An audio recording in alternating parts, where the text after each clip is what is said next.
राष्ट्रपति Vladimir Putin ने साल 2000 में पहली बार उत्तर कोरिया की यात्रा की थी और अब इतने लंबे समय के बाद उनकी ये यात्रा दोनों देशों के लिए एक ऐसे मौके की तरह थी जिससे अपनी दोस्ती को दुनिया के सामने बढ़ा चढ़ा कर दिखाएं।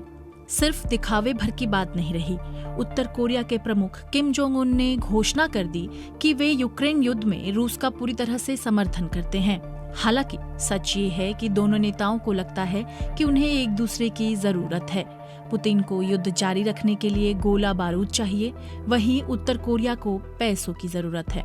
लेकिन इस क्षेत्र में असली ताकत उत्तर कोरिया के पास नहीं है। पुतिन और किम जोंग चीन की मदद से ही दोस्ती कर रहे हैं, इसलिए वे उसे नाराज नहीं करना चाहते, क्योंकि चीन दोनों देशों पर लगे पश्चिमी प्रतिबंधों के बीच व्यापार और प्रभाव बनाए रखने के लिए एक महत्वपूर्ण स्रोत है। भले पुतिन किम के साथ अपनी गहरी दोस्ती की तारीफ कर रहे हों, लेकिन उन्हें पता होना चाहिए कि इसकी एक सीमा है और वो कोई और नहीं बल्कि चीनी राष्ट्रपति शी जिनपिंग है। ऐसे कुछ संकेत हैं कि चीन के राष्ट्रपति शी जिनपिंग अपने दो सहयोगियों के करीब आने से बहुत खुश नहीं हैं। मई में चीन के राष्ट्रपति जिनपिंग ने पुतिन से मुलाकात की थी। रिपोर्ट्स के मुताबिक इस मुलाकात के बाद पुतिन से ये अनुरोध किया गया था कि वो अब सीधे उत्तर कोरिया न जाएं। चीनी राष्ट्रपति पर पहले से ही अमेरिका और यूरोप दबाव डाल रहे हैं कि वह रूस को अपना समर्थन देना बंद करें और उसे वो सामान ना दे जो यूक्रेन युद्ध को बढ़ाने का काम कर रहे हैं। शी जिनपिंग इन चेतावनियों को नजरअंदाज नहीं कर सकते। जिस तरह से दुनिया को चीन के सामान की जरूरत है, उसी तरह चीन को भी दुनिया की दूसरी सबसे बड़ी अर्थव्यवस्था बने रहने, विदेशी पर्यटकों, बाजार और निवेश की जरूरत है। चीन ने अभी तक यूक्रेन पर रूस के हमले की निंदा भी नहीं की है, लेकिन उसने रूस को इस युद्ध में कोई बड़ी सैन्य सहायता भी नहीं भेजी है। मई में राष्ट्रपति पुतिन से मुलाकात के दौरान चीनी राष्ट्रपति ने बहुत संभल कर बयान दिए थे।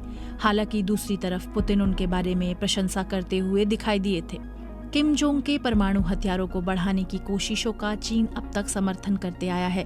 उसने बार बार संयुक्त राष्ट्र में अमेरिका के नेतृत्व वाले प्रतिबंधों में टांग अड़ाने का काम किया है। हालांकि शी जिनपिंग किम जोंग उनके इस रवैये के प्रशंसक नहीं हैं। चीन की नाराजगी रूस को इस बात के लिए मजबूर कर सकती है कि वो उत्तर कोरिया को और अधिक तकनीक बेचने के फैसले पर पुनर्विचार करे। ये अमेरिका के लिए भी एक बहुत बड़ी चिंता है। पुतिन को ये एहसास हो सकता है कि चीन को नाराज करना फायदे का सौदा नहीं है, क्योंकि वो रूस से तेल और गैस खरीदता है। इतना ही नहीं, पश्चिमी प्रतिबंधों के बीच चीन ने उसका हाथ पकड़ा हुआ है। उत्तर कोरिया को चीन की जरूरत और भी ज्यादा है। ये एकमात्र ऐसा देश है जहां किम जोंग जाते हैं। उत्तर कोरिया का करीब आधा तेल रूस से आता है, लेकिन उसका कम से कम 80% व्यापार चीन के साथ होता है। रूस और उत्तर कोरिया के बीच कॉम्प्रिहेंसिव स्ट्रेटेजिक पार्टनरशिप एग्रीमेंट इस बात की कोई गारंटी नहीं है कि किम जोंग गोला बारूद की आपूर्ति जारी रख सकेंगे, क्योंकि किम को अपने लिए भी इसकी बड़ी जरूरत है। इसकी वजह है कि दक्षिण कोरिया उसके सामने बैठा है और उससे रक्षा के लिए भी उसे हथियारों की जरूरत है। विश्लेषकों का ये मानना है कि रूस और उत्तर कोरिया अलग अलग ऑपरेटिंग सिस्टम का इस्तेमाल करते हैं, जिनमें से उत्तर कोरिया के सिस्टम की क्वालिटी बहुत अच्छी नहीं है और वो पुरानी होती जा रही है। इससे भी ज्यादा जरूरी बात यह है कि रूस और उत्तर कोरिया ने दशकों तक अपने संबंधों को प्राथमिकता नहीं दी।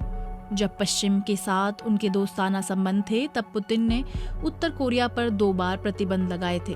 वहीं 2018 में जब किम जोंग ने कूटनीतिक शिखर सम्मेलनों के लिए बाहर कदम रखा, तो उनकी राष्ट्रपति पुतिन से सिर्फ 1 बार ही मुलाकात हुई। उस वक्त किम के चेहरे पर मुस्कान, गर्मजोशी से गले मिलना और रूस के साथ दोस्ती का दिखावा करना दक्षिण कोरिया के राष्ट्रपति के लिए था।